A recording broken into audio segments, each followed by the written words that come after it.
સુરત શહેર police commissioner Anupamsinh ગેહલોતના માર્ગદર્શન હેઠળ ચલાવવામાં આવેલા ઓપરેશન મુસ્કાન અંતર્ગત સુરત પોલીસે માનવતાવાદી અભિગમ સાથે અભૂતપૂર્વ કામગીરી કરી છે। છેલ્લા 4 મહિનામાં પોલીસે સઘન તપાસ હાથ ધરીને કુલ 696 ગુમ થયેલા વ્યક્તિઓને શોધી કાઢી તેમના પરિવાર સાથે મિલન કરાવ્યું છે। આ સફળતાએ સેંકડો પરિવારોમાં ફરી એકવાર દિવાળી જેવો માહોલ સર્જ્યો છે। માત્ર સુરત કે ગુજરાત જ નહીં પણ સમગ્ર દેશભરમાં સુરત પોલીસની ટીમોએ રાત દિવસ એક કરીને ગુમ થયેલા અને અપહરણ થયેલા માસૂમોને શોધી કાઢ્યા છે।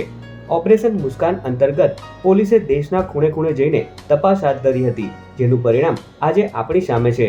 પોલીસના ઓપરેશન મુસ્કાન અંતર્ગત એક માતા પોતાના ખોવાયેલા લાલને વળગીને ધ્રુસકે રડી પડી હતી। વર્ષોની પ્રતીક્ષા અને કાકલુદી બાદ જ્યારે સંતાન સામે આવ્યું ત્યારે માતા પિતાની ખુશીનો કોઈ પાર રહ્યો ન હતો। સુરત પોલીસની આ સંવેદનશીલ કામગીરીના કારણે આજે સેંકડો પરિવારોમાં ફરી હાસ્ય રેલાયું છે। કમિશનર અનુપમસિંહ ગેહલોતે ખાસ સૂચના આપી હતી કે બાળકો અને વૃદ્ધોના કેસમાં વિશેષ ધ્યાન આપવામાં આવે। આ મિશનમાં ટેકનિકલ સર્વેલન્સ અને હ્યુમન ઇન્ટેલિજન્સનો સુમેળ સાધીને આ ભગીરથ કાર્ય પૂર્ણ કરવામાં આવ્યું છે।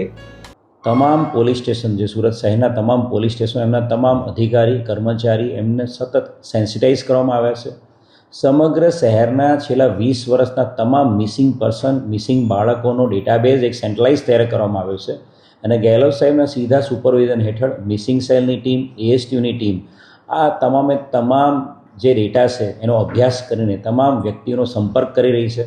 વર્ષો જૂના જે ગુમ થયેલા લોકો છે એમની સાથે સંપર્ક કરવામાં આવી રહ્યો છે, એમના પરિવારોનો સંપર્ક કરવામાં આવી રહ્યો છે અને સંપર્ક થયા બાદ જ્યાં પણ જે ગુમ થયેલ વ્યક્તિની ભાળ કે શોધ મળે છે એ તમામ જગ્યાએ સમગ્ર દેશમાં અલગ અલગ રાજ્યોમાં ટીમો મોકલવામાં આવી રહી છે અને એના આધારે ઓપરેશન મુસ્કાન અંતર્ગત 4 મહિનાના ટૂંકા ગાળામાં 2026ના 4 મહિનાના ટૂંકા ગાળામાં 696 જેટલા વ્યક્તિઓને શોધી કાઢવામાં આવ્યા છે, જેની અંદર 257 જેટલા બાળકોનો સમાવેશ થાય છે અને 440 જેટલા એડલ્ટ વયસ્કોનો સમાવેશ થાય છે।